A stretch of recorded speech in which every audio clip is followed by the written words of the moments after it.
Imagine your alarm never goes off again. No boss, no inbox, no Monday. Your first thought might be relief. That relief is not new. It is the oldest feeling in your species. For roughly 300,000 years, that was simply how every human morning began. You have probably heard the opposite story. Ancient human wakes up. Ancient human runs from something with teeth. Ancient human dies young, exhausted, afraid. It is a tidy story. It is also almost entirely false. We built it from broken bones and stone spear tips and assumed the rest. But bones only tell you how people died, not how they lived. And the evidence for how they lived tells a very different story. Cave walls covered in deliberate, skillful art. Necklaces strung from shells carried hundreds of miles by foot, for no reason except beauty. Elderly bodies riddled with old injuries, buried with flowers and care, decades after they should have died of neglect. That is not a species in constant panic. That is a species with time on its hands. So where did all that time come from? In the 1960s, an anthropologist named Marshall Sahlins went looking for the answer by studying the last hunter-gatherer societies still living the old way. What he found was almost embarrassing for modern civilization.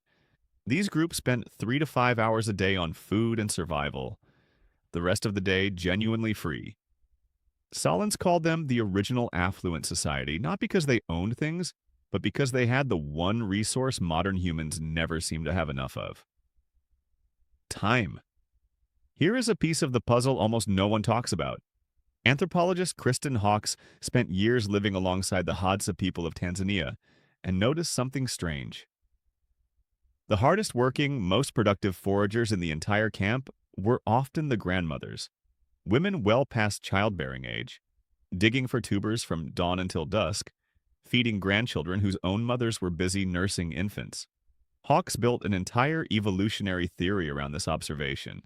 She argued that menopause itself, one of the strangest quirks in the animal kingdom, evolved specifically because older women who stopped reproducing and started providing food freed up enormous amounts of time and calories for everyone else in the group. Mothers could rest. Children could play. Hunters could take risks on big game instead of scrambling for anything edible. In other words, your ancestors' leisure time was not an accident. It was engineered by their grandmothers. Compare that to your week. Commute, meetings, chores, a phone that never really lets you clock out. The average adult today gets maybe 2.5 hours of real leisure a day, and most of it is spent staring at a screen built to keep you anxious enough to keep watching. Somehow, people hunting animals with sharpened sticks had more genuine rest than you do right now. They also talked constantly. If you dropped in on a group of hunter-gatherers at sunset, the thing that would strike you first is not the fire or the animal skins. It is the noise. Ancient humans talked and talked and talked. Studies of modern hunter-gatherer groups show that well over half of their social time was pure conversation, not tactical planning about tomorrow's hunt, but gossip, jokes, arguments, flirting, old stories dragged out and retold for the 100th time. British anthropologist Robin Dunbar has a compelling explanation for this. Other primates bond through physical grooming, picking through each other's fur one relationship at a time. But human groups grew too large for that. You cannot physically groom 80 people, so language stepped in as a replacement. Talk to 5 people around a fire and you maintain 5 relationships at once. Gossip in this light is not a character flaw, it is the original social technology. But something more specific happened once the sun actually went down. Anthropologist Polly Wiesner spent years recording conversations among the Juhwansi people of the Kalahari, and she noticed the content of their talk changed completely depending on the hour. Daytime conversation was practical.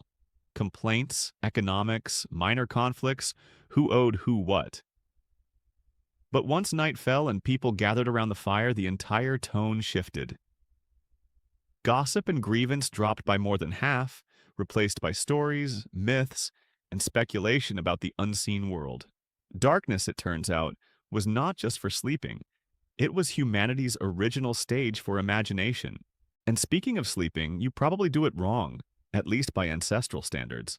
Historian Roger E. Kirch spent over 2 decades combing through diaries, court records, and medieval texts, and found overwhelming evidence that before artificial light, people slept in two separate chunks.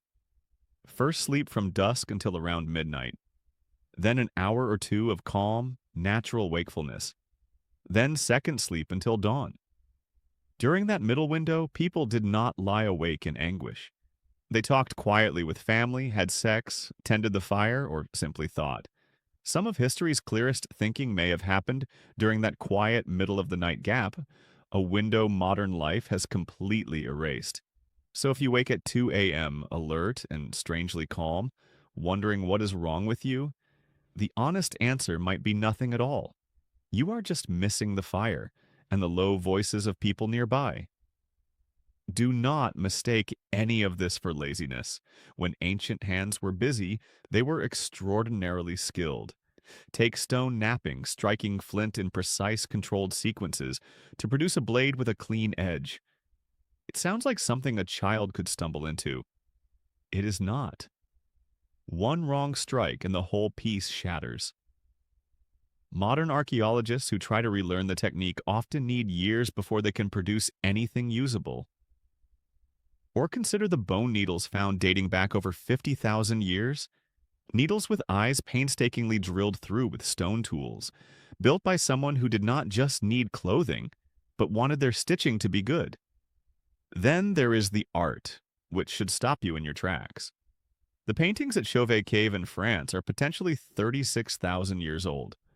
Horses caught mid-stride, bison twisting their necks, predators hunting in packs, painted with an understanding of movement and shadow that still stuns professional illustrators today. Some artists use the natural bulge of the cave wall itself to give an animal a shoulder, a haunch, so that by flickering torchlight the creature seemed to breathe. That is not primitive decoration. That is someone lying on a stone floor for hours in the dark because they had something to say and no other way to say it. They also played relentlessly. Every hunter-gatherer society ever studied shows children inventing games, wrestling, racing, throwing contests, appearing independently across cultures with zero contact with each other, which is about as strong a sign of deep evolutionary wiring as you can find. For ancient children, play and education were the same activity. You did not go to school to learn how to hunt. You practiced hunting as a game, with real stakes, real losses, real lessons. And they took care of each other with a devotion that has nothing to do with survival math. At Shanidar Cave in Iraq, archaeologists found a Neanderthal man, now called Shanidar I, missing an arm, partially blind, significantly deaf, who still lived to around 40, an old age for his time. He could not have hunted or gathered effectively. His group kept him alive anyway, for years, for no strategic reason except that they chose to. And when it came to actual hunting, before bows existed, humans relied on something almost absurd: persistence hunting. You pick a large animal and you simply follow it, at a jog, hour after hour through the hottest part of the day, until it overheats and collapses because you sweat and it does not. Your gluteus maximus, the muscle making up most of your backside, is oversized compared to every other primate specifically for this. Not for sitting, for running. Your body is quite literally built to outlast a wildebeest in open heat. And then, when the work was done, ancient humans rested in a way most modern people have quietly lost the ability to do. Neuroscientists have identified something called the default mode network, a set of brain regions that switch on specifically when you stop focusing on any task at all, when your mind is left to wander. This network is where daydreaming happens, where creativity gets processed, where emotional experiences finally get sorted and filed away. But it only activates properly when your brain gets genuine, uninterrupted quiet. Modern life almost never allows that. In 2014, psychologist Timothy Wilson ran an experiment that sounds almost like a joke until you hear the results. He left people alone in a room with nothing to do for 15 minutes, no phone, no book, just their own thoughts, and gave them one option if the boredom became unbearable: a button that delivered a mildly painful electric shock.